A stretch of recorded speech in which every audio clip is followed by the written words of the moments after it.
রাধে রাধে বন্ধুরা, তোমরা সবাই ভালো আছো তো? আশা করছি তোমরা সকলে খুব ভালো আছো। তো দেখো, আজকে না কিচেনটা ক্লিন করব। তো অনেক দিন হয়ে গেল কিচেন ক্লিন হয় না। আমি তো আগে সপ্তাহে 2 দিন করতাম কিচেন ক্লিন।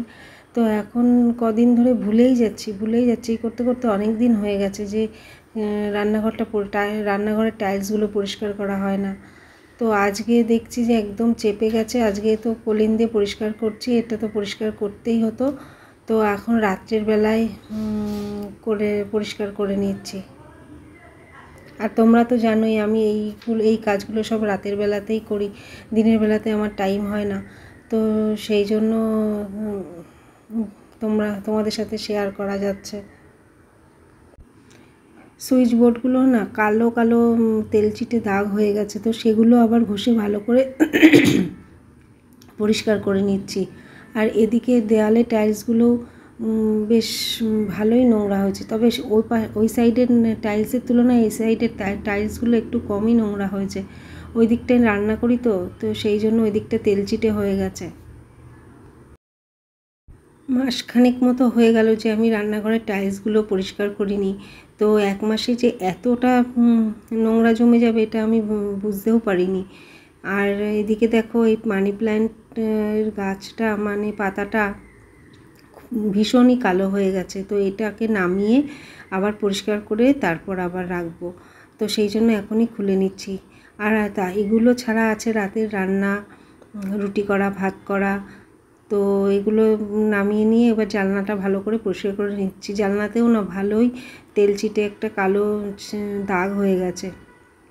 গায়ের জোরে ঘষছি তবুও যেন পরিষ্কার হচ্ছে না। আসলে আমার না মনে থাকতো না যে টাইলসগুলো আর জানলাটা পরিষ্কার করব। এই 1 মাস কীভাবে যে কেটে গেছে আমি বুঝতেই পারিনি। তো সেই জন্য আর জানলাটা তারপরে দেয়ালের টাইলসগুলো পরিষ্কার করা হয়নি, ওই জন্যই এতটা নোংরা জমে গেছে। আগে না এই স্ল্যাবের উপরে উঠে তারপর উপরের ফ্যানটাও পরিষ্কার করে নিতাম, কিন্তু এখন কদিন ধরে উঠছি না। ভয় লাগছে যদি ভেঙে পড়ে যাই তাহলে তো পরিষ্কার আমার মাথায় থাকবে, আমার কোমর ভাঙবে, হাত পা ভেঙে যাবে, কত কিছু হতে পারে। এদিকে কন্টেনারগুলোও খুব নোংরা হয়েছে। দেখো, সবে কন্টেনারগুলো পরিষ্কার করতে যাচ্ছিলাম এমন সময় বাজার চলে এলো।